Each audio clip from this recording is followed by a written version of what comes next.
আমি সবাইকে অনুরোধ করছি, যারা তোমরা আমাকে ভালোবাসো, এদেশের মানুষকে ভালোবাসো, এদেশকে ভালোবাসো, আগামী দিন ঐতিহাসিক ৭ই মার্চ যে যেখানেই থাকেন না কেন, যে যেখানেই অবস্থান করুন না কেন, দল মত জাতি ধর্ম বর্ণ নির্বিশেষে সবাই জাতির জনক বঙ্গবন্ধু শেখ মুজিবুর রহমানের এই ঐতিহাসিক ভাষণ প্লে করবেন এবং যারা পারেন অনুষ্ঠান করবেন, কাঙালি ভোজের ব্যবস্থা করবেন।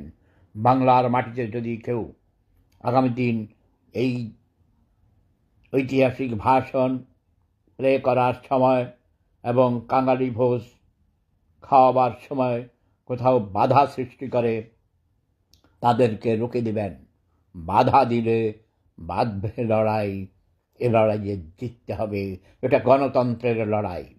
নতুন দল করেছ তোমরা, তোমাদের স্বাগতম, কিন্তু শান্তিপূর্ণভাবে তোমরা জনগণের জন্যে কাজ করবে এবং নির্বাচন শান্তিপূর্ণ নির্বাচনের মাধ্যমে লেভেল প্লেইং ফিল্ড তৈরি করে যত দ্রুত সম্ভব নির্বাচনের তারিখ ঘোষণা করে, নির্বাচনের তফসিল ঘোষণা করে নির্বাচনের ব্যবস্থা করবেন প্রফেসর ডক্টর মোহাম্মদ ইউনূস।